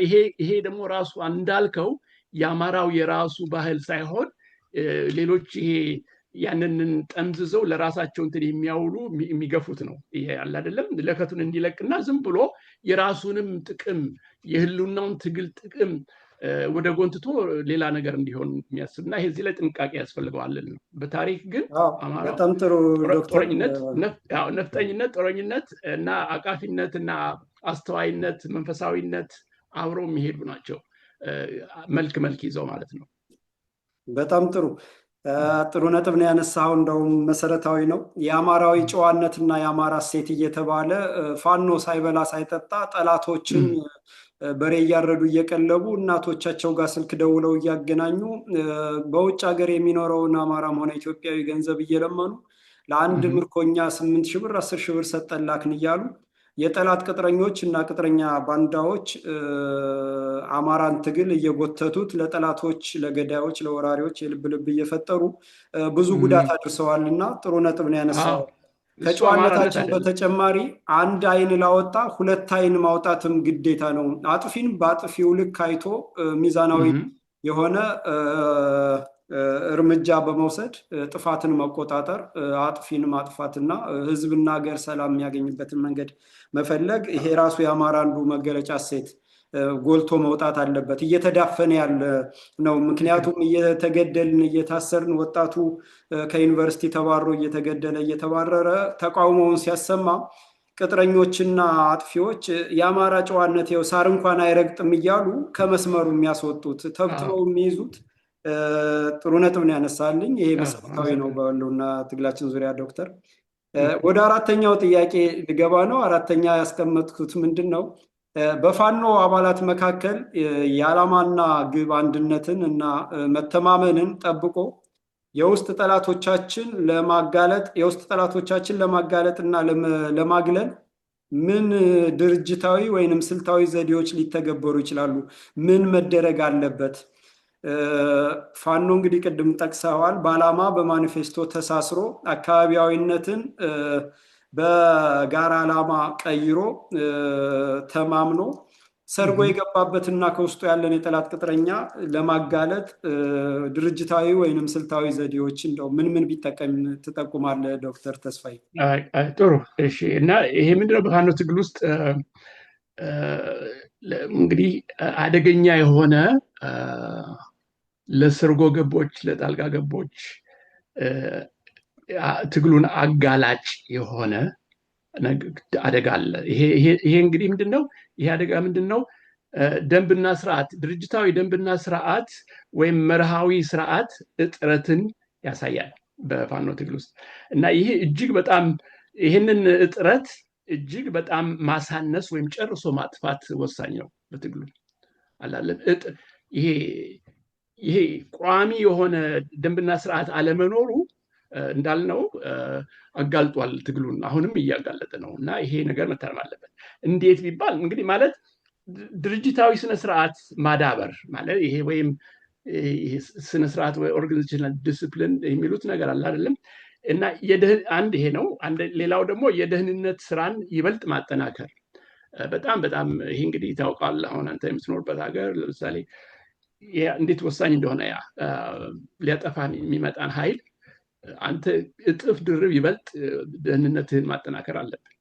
ምክንያቱም እስካሁን ያለህን ክፍተት ያሉ ክፍተቶችን እና ድክመቶችን አይቶ እነሱን መደጓጎም ያስፈልጋል ማለት ነው። ይሄ በተለይ የደህንነት ስራ ነው። ይሄ ራሱ ስልጠና ይጠይቃል፣ እውቀት ይጠይቃል። በጣም በጣም ይሄ ስቴት ኦፍ ዘ አርት የሆነ እውቀት። ከዛ በተለይ ደግሞ ከግለሰብ መሪዎች ይልቅ የጋራ መርሃዊ አመራር ባህልን ቀደምትነት መስጠት፣ ፕራዮሪታይዝ ማድረግ ያስፈልጋል። ምክንያቱም አሁን የፋኖ ትግል የታወቀው እገሌ በገሌ በሚባሉ መሪዎች እንደዚህ የሚል ነው እና ያም ራሱ የነዚህ መሪዎች ጎልቶ መውጣት ግለሰብ መሪዎች መኖራቸው ጥሩ ነው፣ ግን ከመርህ ርቀው ወይም የመርህ አማራጭ ሆኖ መሆን የለበትም። የጋራ መርህ ጠንክሮ እና ዳብሮ በዛ ውስጥ ጥሩ ጥሩ እና ብርቱ ግለሰቦች ሊወጡ ይችላሉ፣ አመራር ሊይዙ ይችላሉ። እና ይሄ ሁለቱ እንዳልኩት ነው ቅድም፣ ሁለቱ ነገር አንድ ላይ መሆን አለበት። አሁን ግን ያለንበት ሁኔታ ትንሽ ያለበት ሁኔታ መርህን በብዛት ደጎስ ያለ መርህን የመፍጠርን ነገር ያቃለለ ወይም ያገለለን እና አንድ ግለሰባዊ አመራር ይመስላል። እንግዲህ ይሄ ነው። ሌላው እዚህ ላይ ማየት ትንሽ አጽንኦት ማስቀመጥ ያለብን አስፈላጊው ነገር በፋኖ ኃይሎችና ወይም መሪዎች መተማመን መኖር ብቻ በቂ አይደለም። እሱ ብቻ አይደለም የሚያስፈልገው።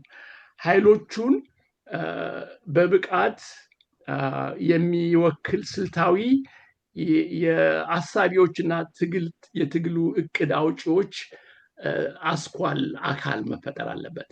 በቃ ባጭሩ ይሄ ምንም የሚተካው ነገር የለም ማለት ይሄ አስኳል ይሄ ስልታዊ አስኳልን በለው ወይ እንግዲህ የትግሉ አካል ነው የሚሆነው። እንደ አስኳል ሆኖ እቅድ ያወጣል። ልተቀን በየስርቻው እየሄዱ የሚታገሉ ሳይሆኑ ስልት ያወጣሉ፣ እቅድ ያወጣሉ፣ ይሄን የሚከታተሉ ማለት ነው። እና ይሄ አንድ አይነት ስትራቴጂክ ኒውክሊየስ መፍጠር በትግሉ ውስጥ ማለት ነው። በዚህ አስኳል አማካኝነት ደግሞ የትግሉን አስተባባሪ ስልቶችና ታክቲኮች መቀየስ ይቻላል። ይሄ በሌለበት አስኳሉ በሌለበት እዚህ ላይ አስኳል ስል የፖለቲካ አስኳል የግድ ማለት አይደለም። በአሁን ባለው የፋኖ ኃይሎች ውስጥ እና ሀቀኛ መሪዎች እና ታጋዮች ባሉበት እነሱ ከውስጣቸው ከአብራካቸው የሚያወጡት አንድ አይነት የትግል እንትን አለ አይደለም፣ እቅድ አውጪ እና ፕላነር ማለት ነው። እንትን ስልታዊ አስኳል ያስፈልጋል። እሱ አለ። እሱ ካለ እቅዶች ይሄ የተለያዩ የፋኖ ኃይሎችን እንዴ ማቀናበር ይቻላል በዛ የተማከለ አስኳል ማለት ነው። እኔ ባጭሩ 3 የተዛመዱ አስተባባሪ ዘዴዎችን መጠቆም እንችላለን እኛም ማለት አንደኛ እንግዲህ የትግሉን ጠቅላላ መርሃዊ አቅጣጫና አካሄድ አንድ ማድረግ እሱን ማስተባበር ማቀናበር ያስፈልጋል። እሱ ደግሞ ይሄ አንድ የተቀናብሮ ለአንዴም ለሁሌም ቁጭ የሚል ነገር ሳይሆን በትግል ሂደት እንዳስፈላጊነቱ የሚስተካከል የሚቀነስ የሚጨመር እንደዚህ ሆኖ ነው የሚታየው። በጣም ዳይናሚክ የሆነ እንትን ነው። ያንን ያስፈልጋል መርሃዊ እንትኑን። መርሃዊነት ደግሞ ዝም ብሎ በረቂቁ መርሃዊ ሳይሆን መርሃዊ አቋሙ ወይም ቁመናው የፋኖ ትግል በተለያዩ አካባቢዎች ተፈጻሚ ሲሆን የሚያስፈልጉ መስተካከሎች ይደረጋሉ። ለምሳሌ ጎጃም ውስጥ ሲደረግና ጎንደር ውስጥ ሲደረግ አንዳንድ ልዩነት አካባቢ ወይም አውዳዊ ልዩነቶች ይኖራሉ። እነሱን ግምት ውስጥና አስተሳሰብ ውስጥ የሚያስገባ መርህ ነው። እንግዲህ መርህ ውጤታማ የሚሆነው በዚህ መልክ ነው እንጂ ዝም ብሎ እንደ ግግር የሆነ ፎርሙላ የርዕዮታዊ ፎርሙላ እንትን የሚል አይደለም። እና ይሄ ነው።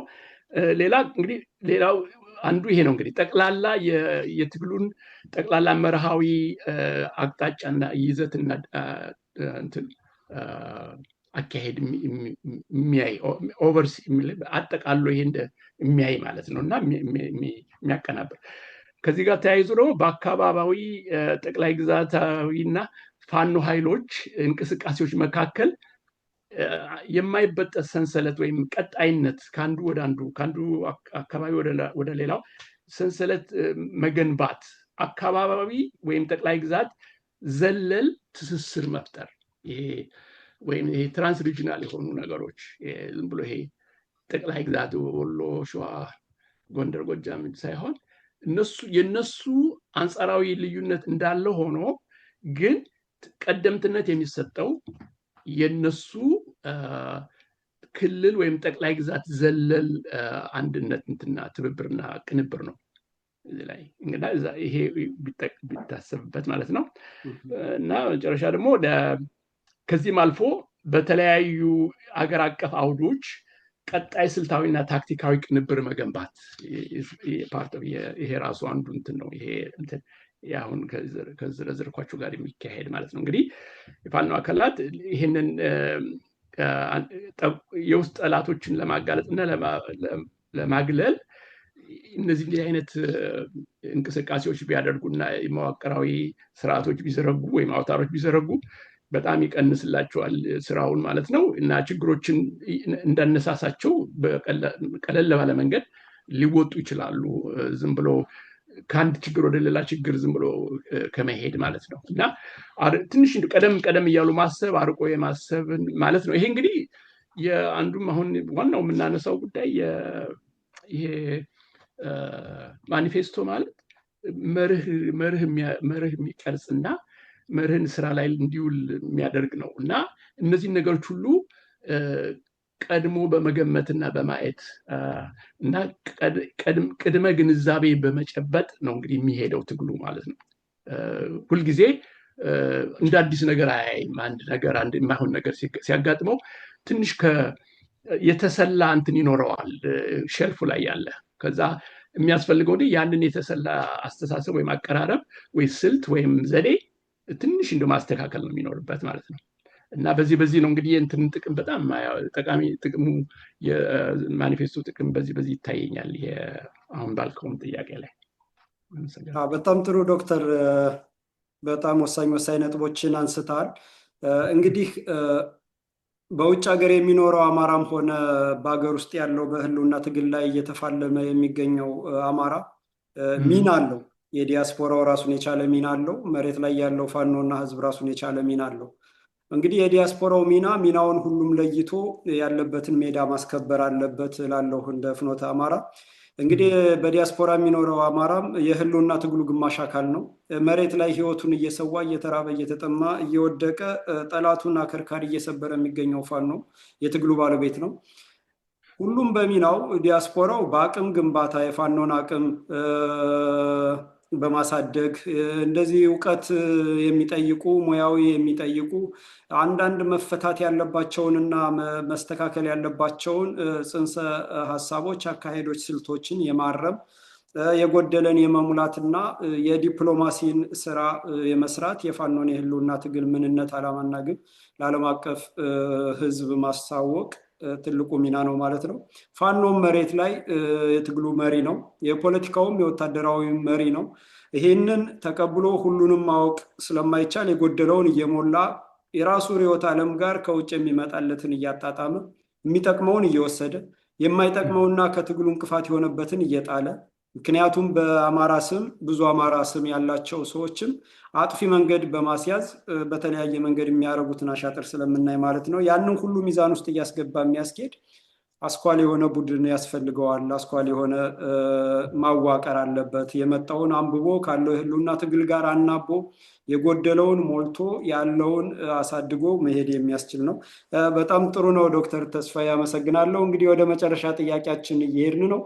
የመጨረሻው ጥያቄ ለዛሬ ማለት ነው፣ ቅጥረኛ ባንዳና ሰርጎ ገቦችን ቀድሞ በመለየት ከህልውና ትግሉ ማራቅ አለመቻሉ የህልውና ትግላችንን ጠልፎ ለመጣል የሚደረገው ሙከራ እንደሚታየው እንግዲህ እያየን ነው። የህልውና ትግሉ አዙሪት ውስጥ ገብቶ ያለውን ደፋ ቀና በየቦታው በተናጠልና በቡድን መሪዎች ተዋጊ ጀግኖች እየተመረጡ እየተገደሉ እያየን ነው እና ይህን በተመለከተ ታሪካዊ ወይንም ዓለም አቀፍ ምሳሌዎችን በአስረጅነት ማቅረብ ከተቻለ አስረጅ ምሳሌዎችም ካሉ በህልውና ትግል ላይ ያለ ወይንም የሚገኘው ፋኖ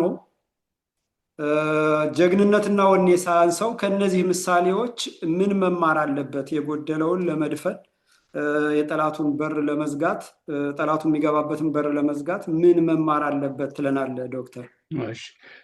በጣም ጥሩ ጥያቄ ነው። ወሳኝ ጥያቄ ነው። እንግዲህ ያው ትምህርት ለመቅሰም ከታሪክ ብዙ ርቀን ዓለም አቀፍ ነገሮች ከመሄዳችን በፊት ከገዛ ሀገራችን ታሪክ በተለይ የቅርብ ጊዜ ታሪክ አንዳንድ የሚቀሰሙ ትምህርቶች ይኖራሉ ብዬ አስባለሁ። እንግዲህ ትምህርት ስለዚህ ከታሪክ የሚገኙ ትምህርት አዎንታዊም አሉታዊም ትምህርት ማለት ነው። አሉታዊ ትምህርት ማለት ምን አለማድረግ እና በአዎንታዊ ደግሞ ምን ማድረግ እንደሚለው ነው። ምሳሌ እና ይሄ ችግሩ አሁን ፋኖ የገጠመው ችግርና አማራው የገጠመው ችግር በሰፊው እንደ ማህበረሰብና እንደ አስኳል የኢትዮጵያ ሀገር አካል እንግዲህ ከኢትዮጵያ የቅርብ ጊዜ ታሪክ ስንጀምር በአፄዎቹ ዘመን ለምሳሌ በአፄ ኃይለ ሥላሴ ዘመን ይሄ ጣሊያኖች ተሸንፈው እነ ሙሶሎኒ በሁለተኛው ዓለም ጦርነት አፄ ኃይለ ሥላሴ ተመልሰው ከስደት ተመልሰው አገር ቤት ሲመጡ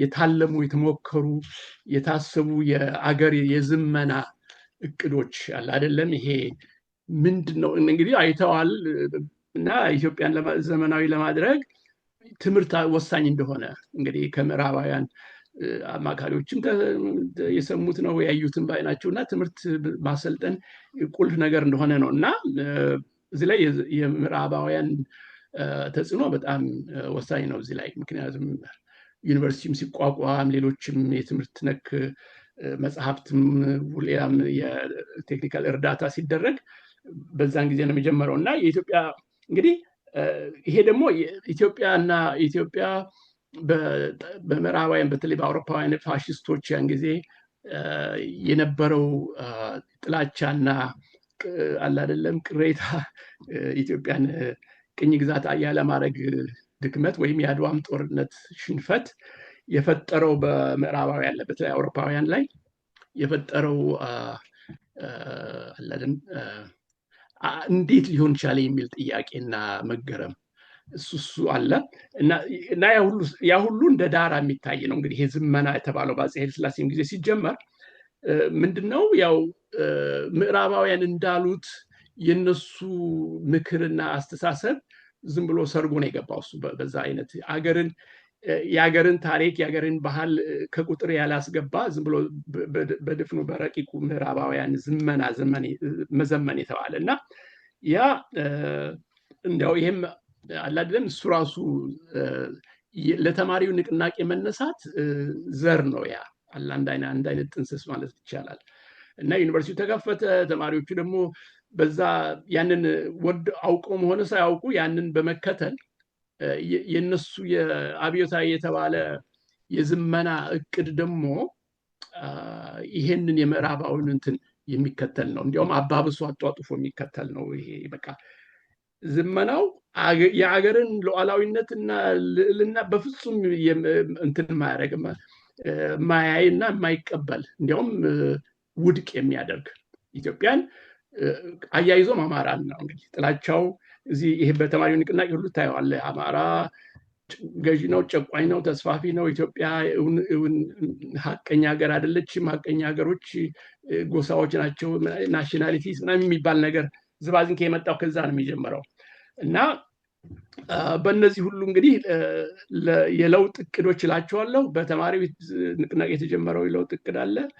የተማሪው ንቅናቄ ስር ነቀል ለውጥ ብሎ እንግዲህ የማርክሲስት ሌኒኒስት ኮሚኒስት ማለት ነው። የስር ነቀል ለውጥ ተብሎ ራሱን ለዋጭ ነኝ ባዩን ራሱን የአገራዊ ስር የነሳ እንቅስቃሴ ነው። አለ አይደለም የቆምክበትን አገራዊ ምድር ክደህ እና ንቀህ ወይም ውድቅ አድርገህ ዘምናለሁ ብለህ ላዩን ስትንሳፈፍ ያው ውጤቱን አይተነዋል። የተማሪዎች ንቅናቄም ሆነ እነሱን ተከትለው የመጡት ፓርቲዎች ይሄ ኢህአፓ የሚባለው ሻዕቢያ የሚባለው የዛ ግርፍ ነው። አላለ ምንም እንኳን ወያኔዎች ኦፍኮርስ እና ኦነጋውያን ይሁሉ አለ። እና እንግዲህ ምንድነው ይህ ሁሉ ስታየው በጠቅላላ ስታየው ኢትዮጵያንና አማራን በተለይ የትግል ወይም የለውጥ ትግል ባለቤት ሳይሆን የለውጥ ትግል ኢላማ ያደረጉ ናቸው። ለውጦቹ ሙከራዎቹ ጅምር የለሽ ናቸው። በዚህ ምክንያት አይለ ኢትዮጵያን የለውጥ ኢላማ አድርገህ አላማ ሳይሆን ኢላማ አድርገህ አማራንም እንደዛ አድርገህ ይሄ ደንበኛ ምሰሶ የሆነውን ማህበረሰብ የሀገሪቱን የስልጡንነትና ዋና አድራጊ ፈጣሪ የነበረውን በታሪክ እሱን ሁሉ ክደህ እንግዲህ የስርዓት ስር ነቀል ለውጥ አመጣለሁ ማለት የገዛ ስርህን ማውደም ነው። በቃ ምንም እንትን የለህም፣ አግባብ የለህም፣ ቁመናም የለህም፣ የለዋጭ ቁመና ይሄ ነው። እና እንግዲህ አንደኛ ምንድነው በማንኛውም የለውጥ እና የትግል እቅድ ጥቅመኝነት፣ ሰርጎ ገብነት፣ አጉል ጠምዛዥነት ይነሳል። ይሄ ያለ ነው በታሪክ የማንንም ሀገር ታሪክ ብታይ ሁልጊዜ የኃይል ትግል አለ። የኃይል ትግሎች በርዕዮትም ምክንያት በማንነት ምናምን ብቻ ሳይሆን ዝም ብሎ የኃይል ትግል ይነሳል። በሀሳብ ባለመግባባትም ሊሆን ይችላል፣ በሀሳብ ግጭትም ሊሆን ይችላል። ያ ይነሳል።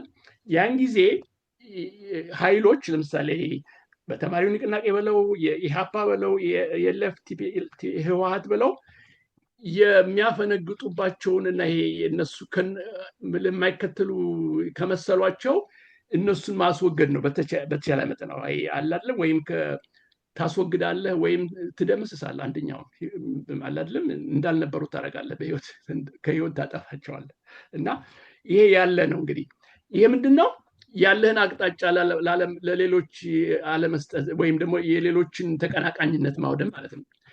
ይሄ ያለ ደርግም አድርጎታል፣ ወያኔም አድርገዋል፣ ኦነጋውያንም አድርገዋል። ይሄ ያለ ፋኖ ለምሳሌ ከዚህ አንጻር ስታየው እንዲህ አይነት አካሄድ አላሳየም። እንግዲህ አካሄድ አለማሳየቱ ጠቃሚ ነው አይደለም የሚለውን ጥያቄ ለጊዜውም ባትሄድበት ያ ለየት ያደርገዋል። ፋኖ አሁን ችግሩ አንዱ ዋናው እንትኑ እዚህ ላይ ምንድነው በአንድ በኩል ታሪካዊ የሆነውን በንጉሳዊ ስርዓት ተከትሎ አስፈላጊ የሆነውን የሀገር ወዳድ ትግሉን አካሂዶ ተመልሶ ወደ ስራው፣ ወደ እርሻው፣ ወደ አስተማሪነቱ፣ ወደ ቄስነቱ የሚመለስ አልሆነም። ምክንያቱም የፋኖ ሚና ተለውጧል። በሌላ በኩል ደግሞ የአብዮቱ የፈጠረውን ይሄ ተደራጅተህ ተዋረድ ፈጥረህ ፓርቲ አድርገህ የራስህ ደህንነት እንትን በጣም ጥንቁቅ የሆነ ብዙ ነገር ፈጥረህ ወደ ስልጣን መያዝ የሚያመራ መንገድ መገስገስ የሚያስችል ድርጅታዊ ቁመና ደግሞ አልመረጠም።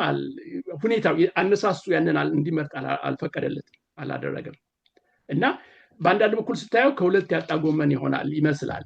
የባህላዊው እንትን የለውም። የባህላዊው አውድ ስለሌለ በባህላዊው አውድ ቀጥታ ስልጣን እስኪይዝ ድረስ የሚሄድበትን እንትን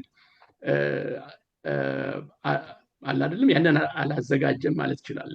አትሊስት በሚበቃ እስካሁን ድረስ ማለት ነው። እስካሁን ግስጋሴ የሚያደርግበት እንትን ያለ የለውም። በሌላ በኩል ደግሞ ይሄ አብዮት የተባለውን የድርጅታዊ ባህል ይሄ የሚረዳው ለምሳሌ ይሄ ሰርጎ ገቦችን አንጃዎችን ምናምን የሚከላከልበት ድርጅታዊ ቁመና አልገነባም ደግሞ እና ይሄ ትልቅ እና ምንድነው ፋኖ በኢትዮጵያ ታሪክ ታይቶ የማይታወቅ አዲስ ነገር እየፈለገ ነው ይመስላል። ምክንያቱም ንጉሳዊ እንትን አይከተልም፣ ኦፍኮርስ ሊከተል አይችልም፣ ያ ታሪክ ነው ኦልሬዲ። በሌላ በኩል ደግሞ አብዮታዊውን የድርጅት እንትን ባህል አይከተልም እና በሙሉ እንዴት ነው እንግዲህ አንድነት የሚፈጥረው? አገሪቱ በስብስብ በዲሞክራሲ በምርጫ አንድ ጥሩ የሆነ ሀቀኛ የሆነ እና የሚሰራ አንድነት ተፈጥሮ አይታወቅም።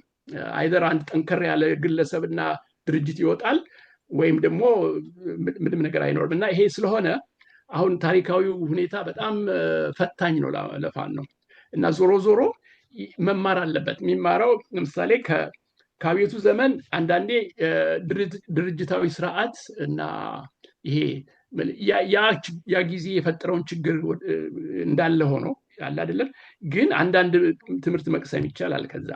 ለምሳሌ እንዴት ነው አባሎችን ብቻ ሳይሆን መሪዎችን ራሳቸውን ዲስፕሊን እንትን የምታደርገው ስርዓት የምታስይዘው እና ዝም ብሎ ግለሰባዊ የሆነ እንደመጣላቸው ካፋቸው የሚተኩሱ ምናምን ሳይሆን ተመካክረው በጋራ አመራር እንዴት ነው ትግሉን የሚመሩት።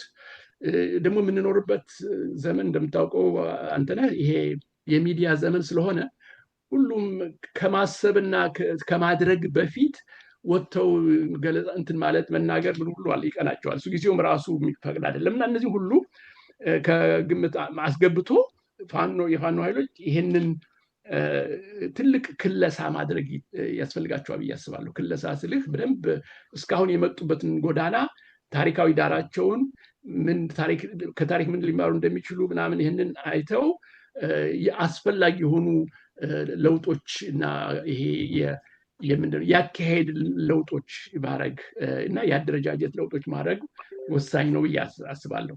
አለበለዚያ ነገሮች ሊራዘሙ ይችላሉ ወይም ደግሞ ትግሉ ታጋዮችንም ህዝቡን ማሰላጅቶ ለሌሎች ድርድር ፈላጊ ነን ባዮች እነዚህ የምንላቸው ይሄ እንትኖቹ ጣልቃ ገቦቹ ሰርገው ገቦቹና ይሄ ጠምዛዦቹ ከውጭ ለነሱ አመቺ ጊዜ እንዳይፈጠር በጣም ስጋት አለኝ እና ያንን ሁላችንም በጥሞና አይተን የሚበጀውን ማርከሻውን ሁሉ መፍጠር ያስፈልጋል የሚል ነው። እንግዲህ እኔ በመጨረሻ ላይ ነግርህ የምፈልገው እዚች ጋር አንድ ማብራሪያ ፈልጋለሁ ዶክተር ተስፋዬ። እንግዲህ ወያኔ ትነግ ወይንም ደግሞ ኦሮሞማ አደረጃጀቶች በኦሮሞማ ርዕዮተ ዓለም የሚመሩት ከላይ ወደ ታች ኤሊት መር ነው ትግላቸው። ከላይ ወደ ታች ማኒፌስቶ ጽፈው ድርጅት አቁመው የወረዱ ናቸው።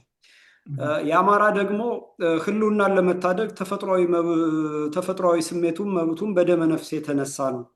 ቀበቶህን አይደለም ትጥቅህን አይደለም ቀበቶህን አስፈታለሁ የሚል ገፊ ምክንያትና ከ50 ዓመት በላይ የቆየ አማራን የማጥፋት እና ሀገር የማፍረስ ዓላማን ያነገቡት ሲገሉት፣ ሲያደሙን፣ ሲያሳድዱን፣ ሲያፈናቅሉን ኑረው ነውና ይሄ በህዝብ የተነሳ ትግል መሬት በቀል ነው። እንግዲህ ይሄ መሬት በቀል ትግል መጀመሪያ ጠላቱን አጥፊውን ማጥፋት አለበት። የሚነድበትን እሳቱን ማጥፋት አለበት።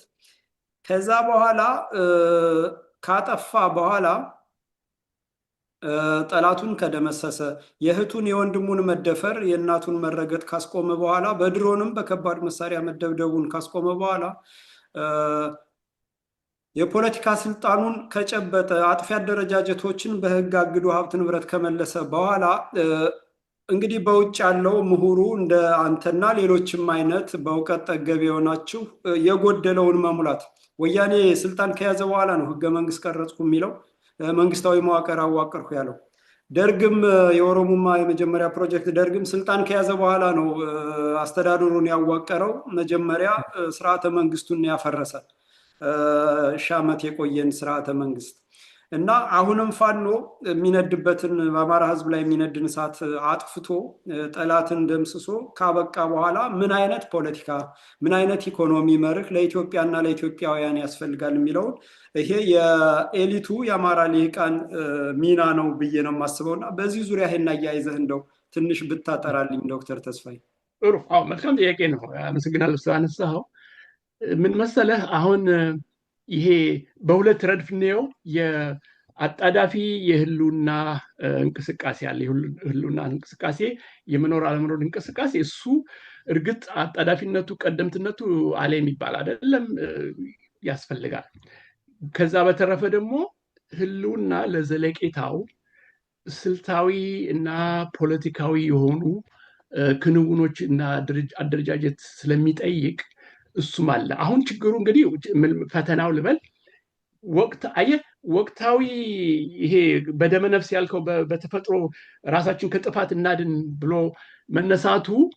መነሳቱና ከዛ የመጣ እንቅስቃሴን ከረጅም ጊዜ አካሄድ ጋራ በጣም ማገናኘቱ፣ ማቆራኘቱ፣ ማጋባቱ ራሱን የቻለ እንትን ነው፣ አስፈላጊ ነው። ምክንያቱም ዝም ብሎ በቅደም ተከተል በሲኩዌንስ የሚሄድ አይደለም። ቆይ መጀመሪያ ራሳችን እናድን አለ አይደለም።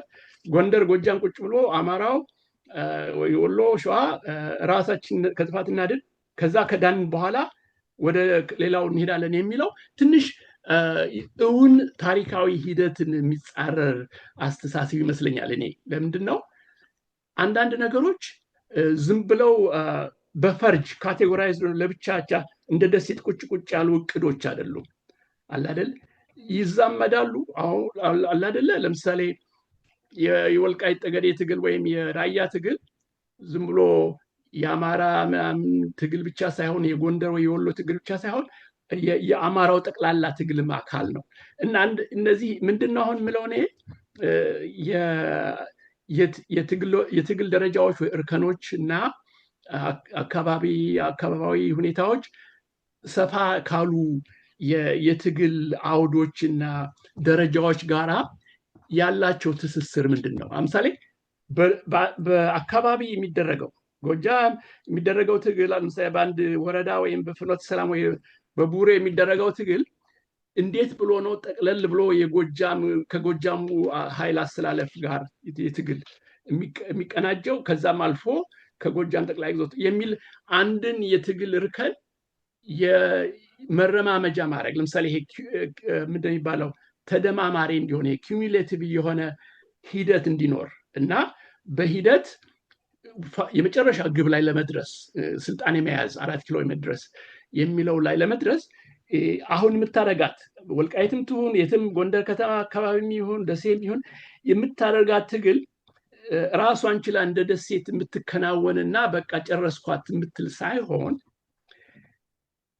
በአንጻር የምትጨረሳትም ቢሆን ክፍተት አላት ሊንክ አፕ የማድረግ ከሌላ ጠቅላይ ግዛታዊ አማራዊ እና ኢትዮጵያዊ ሀገራዊ እንትን ጋራ ያንን ሲነርጂ መፍጠር ካልቻልን ዝም ብለን ይሄ በተደጋጋሚ አካባቢያዊ ትግሎች እና ታክቲካዊ እንትኖች ላይ በመሽከርከር ብዙ ጊዜ ሊያልፍ ይችላል። ገባ?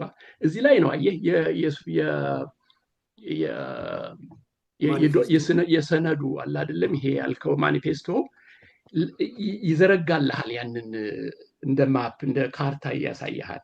እና ይሄ አይነት የሚል እጥር ምጥን ብሎ ግን በጣም ስልታዊ በሆነ መንገድ ይዘረጋልሃል ያንን አካሄድ መንገድ ወይም መረው እንዴት ነው ግንኙነት። ስለዚህ የተወሰኑ ትግሎች ይከናወኑ። ህልውና ሲባል በነገራችን ላይ አንተም አንድ ቦታ ውይይት ላይ ስትናገር ሰምቻለሁ። ልክ ነው። ምንድነው ህልውና? ዝም ብሎ ከሞት መትረፍ ብቻ አይደለም፣ ከጭፍጨፋ መትረፍ እና በህይወት መኖር። አሁን በቁም መሞትም አለ። ይሄን ለምሳሌ አሁን የአዲስ አበባ ህዝብ ቤቱ ላይ እየፈረሰ አዲስ አበባ ከተማ ደግሞ ሌላው ደግሞ አማራ አዲስ አበባ አትገባም ባህልህ ተውፊትህ በምን ሁሉ ውድቅ ሆኖ ሁሉ ነገር ማንነት የሚያደርገው ነገር ሁሉ እየፈረሰ በህይወት አለሁኝ በስጋ ብለህ አላደለ እንዴት ነው? አይሆንም። እና ህልውናን አገላለጻችን ትንሽ ለወጥ ቢል ጥሩ ነው። ዝም ብሎ ቀጥታ የደመነፍስ ትግል ምናምን ብቻ ሳይሆን ለዘላቂነት ህልውናችን ዋስትና የሚያገኘው እንደ አማራ ህዝብ እንደ አማራ ማህበረሰብ እና እንደ ሀገራዊ አካል ህልውናችን የሚረጋገጠው የሚገባንን ኃይልና ስልጣን ስንይዝ ነው። ሌላ እንትን የለውም። አለበለዚያ ከጎንደርም ከጎጃም ከሸዋም ከሁሉም አውጥተህ ህልውና የተረጋገጠ ልትል አትችልም። አላደል ይሄ የአስተሳሰብ እንትን ማርሽ መለወጥ ያስፈልጋል። እዚህ ላይ ህልውና ምን ማለት ነው? በውይይታ ላይ ሁላችን ይሄ ምሁራንም ሆኑ ታጋዮች ይሄን ጥያቄ እያነሱ በጣም አመርቂ የሆነ ውይይት እያደረጉ ትምህርት እንትን እያፈጠሩ በጋራ ሀሳብ ልውውጥ ፋኖቹም ራሳቸው እኛም እንደ ከውጭ ያለነውም በዲያስፖራም ያለው ሪል ይህንን ካላደረግን ብዙ ችግር ይፈጠራል። ችግሩ ደግሞ ምንድነው? የመራዘም የመንዛዛት ነገሮች ያለመቋጨት፣ ያዝ ለቀቅ፣ ገባ ወጣ፣ አንድ አውራጃ ወረዳ ትገባለህ ትወጣለህ፣ እንደዚህ በጣም እንትን ይላል እና ይሄ በዚህ ነው የማየው። ገባ?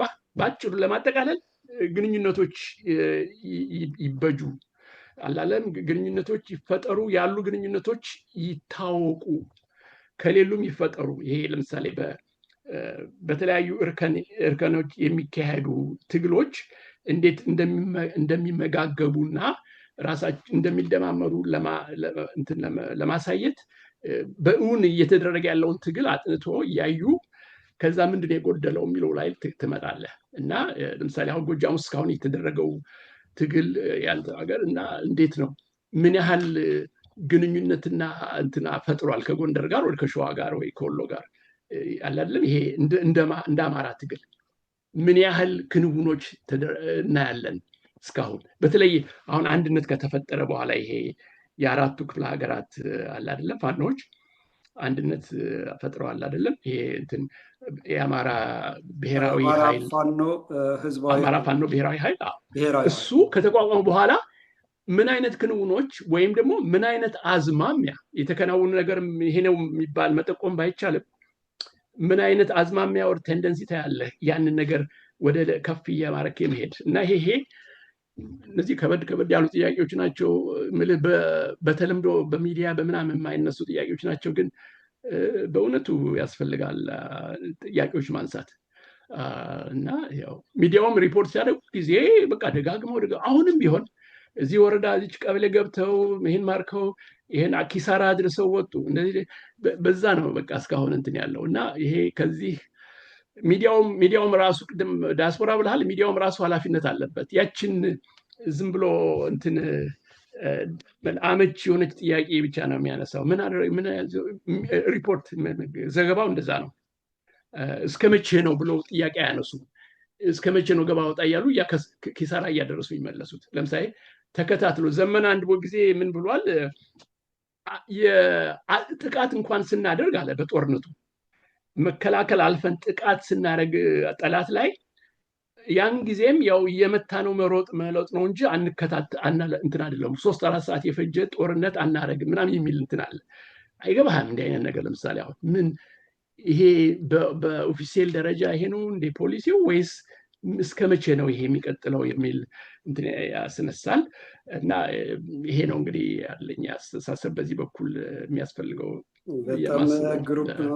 በጣም ግሩም ነው ዶክተር። እንግዲህ የምዕራባውያን ስልጣኔ ወደ ሀገር ቤት ውስጥ ይዞት የመጣው ተልዕኮ ማስፈጸም መርህና ዓላማውን ያላወቀ የሀገሩን አመጣጥ ባህል እሴት የዘነጋ የተማሪዎች ንቅናቄ የፈጠረው ቀውስ የተማሪው ንቅናቄና ውጤቱ አማራንና ኢትዮጵያን ኢላማ ያደረገ የሀገሪቷን ሀገረ መንግስቱንና የሀገሪቷን የጀርባ አጥንት የሆነ ህዝብ ኢላማ ያደረገ አንግቦ ተልዕኮ ይዞ የመጣ መሆኑን እንደገና ደግሞ ልክ በመሃል የሚፈጠር ችግር ፋኖ ጋር ለመኖሩ የፋኖ ትግል ህልውናን ማታደግ ነው። ትግሉ ደግሞ አማራ ላይ የተዘመተ አማራን ማጥፋት ስለሆነ መልሱም በአማራነት መቆም ስለሆነና ማንነትን ህልውናን ማስቀጠል ህልውና ደግሞ ፈርጀ ብዙ ነው።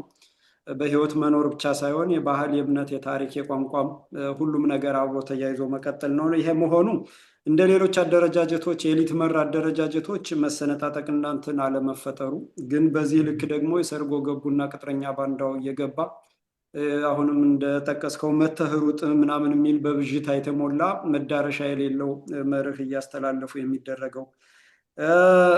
ሌላው ህልውና ሲባል አሁንም በህይወት መኖርም ብቻ ለመሆኑን አውቆ አገር አጽመ ርስት በህይወትም እያሉ መሞት እንዳለ የቁም ሞት መሆን እንዳለ ህይወት ማለት ህልውና ማለት ከባህል ከእምነት ጋር ነው የሚኖረው። በባህል በእምነት መኖር ደግሞ አጽመ ርስትን ማስከበር ነው። ሁሉ ነገራችን ከአጽመ ርስት ጋር የተያያዘ ስለሆነ የተወረረ አጽመ ርስታችንን እና ያስመለስነውን አጽንተን ትውልድ ካለ ስጋት ይቀጥል ዘንድ መሬት በሺህ ዓመቱ ለባለቤቱ መመለስ እንዳለበትን አስገንዝበናል። አሁንም እንደገና ፋኖ የገጠመው ችግር ዋናውን ነገር ጠላቶቻችንን በኃይል እንደመስሳለን ብለው በሰማይ ታንክና በሰማይ ድሮንና ጀት በምድር ታንክና መድፍ ይዘው የዘመቱብንን አከርካሪ ሰብሮ መሳሪያቸውን ታጥቀን ማርኮ እንግዲህ አማራን ህልውና መደምሰስ ወደማይቻልበት ደረጃ አድርሶታል። ኃይል የታጠቀ ኃይል ተፈጥሯል። ይሄንን ደግሞ ወደ ድል አግብቶ ድል ዛሬ ድል ቦታ ላይ ሆነን እንዴት የአጠቃላይ አገራዊ መርህ እና ብጅ እንዴት ኢትዮጵያዊነት እናስቀጥል መባል ሲገባን ወደዚህ አዙሪት መልሰው ያስገቡን ቅጥረኞች ሰርጎ ገቦች አሉ። እነዛን ለማጥፋት ያለው ይሄንን ነው ማረም የቀረው እንግዲህ ፋኖ። ይሄ ደግሞ የሁላችንንም ርብርብ የሚጠይቅ ነው። ፋኖ ትግል ላይ ነው። ሀቀኞች፣ እውነተኞች፣ ሩቅ አላሚዎች ለስር ነቀል ለውጥ የሚዋደቀው ፋኖ ስራ ላይ ነው፣ ትግል ላይ ነው፣ እረፍት የለውም። በየሚዲያው እንግዲህ ሚዲያው በቀጥታ የሚሆን በተዘዋዋሪ 99% ማለት በሚቻል ደረጃ በጸረ አማራዎች ቁጥጥር ውስጥ የወደቀ ነው እና እዛ ጋ ለህዝቡ ሊሰማው የሚፈልገውን እንቶ ፈንቶ እየነገረ ስሜቱን እያረካ ግን ከስትራቴጂ ከመርህና ከመንገዱ ከትግሉ መንገድ እያስወጣ የሚያስወጣበት አስተዋጽኦ የሚያመዝን ነው እንደጠቀስከው እና የትግል እርከን ደረጃ እንግዲህ ያንን ነው አሁን መስራት ያለብን። ያንን ስንሰራ ደግሞ ሁሉም አማራ በባለቤትነት መስራት አለበት። አንዱ አንዱን መጠበቅ የለበትም። ትግሉ መሬት ላይ ያሉት እየተዋደቁ እዚህ አድርሰውታል። እዚህ ካደረሱት በኋላ ቀጣዩን ደግሞ በመረባረብ በጋራ የጎደለውን መሙላት አለብን። አሁንም እየተሰራ ያለው ምንድን ነው የሚባለው መደረግ ያለበትን መርህ አልባ ብዥታ መፍጠርን ወይንም ማኒፌስቶ ጽፎ በኪስ አስቀምጦ አማራ እየተዋጋ ለምን እንደሚሞት ሳያውቅ ሳይነግር ግለሰብን እያመለከ እንዲሄድ የሚደረገው ሁሉ መቆም ስላለበት እያንዳንዱ አማራ በመርህ የታነጸ መሆን ስላለበት በመርህ የታነጸ ተዋጊም ሆነ ታጋይ መፍጠሩ ደግሞ መሪዎችን ከጥቃት ኢላማነት ስለሚያድን ትክክለኛ መሪዎች ቢሰው ብዙ መሪ እንደሚፈጠር ስለሚታወቅ የጠላትን የቀረች ቅስም ሰብሮ የማይቀረውን ሽንፈታቸው እንዲጎኖቹ ለማድረግ ያስችላልና ይሄንና መሰል ትምህርቶችን በሰፊው ሰጠናል ዶክተር ተስፋዬ።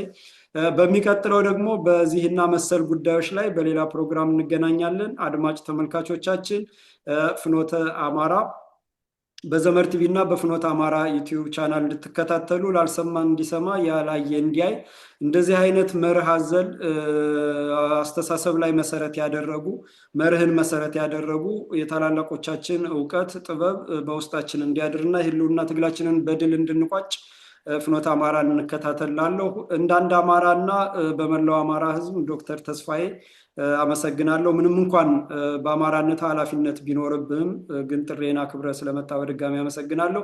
እግዚአብሔር ይስጥልኝ ዶክተር ተስፋዬ። አመሰግናለሁ።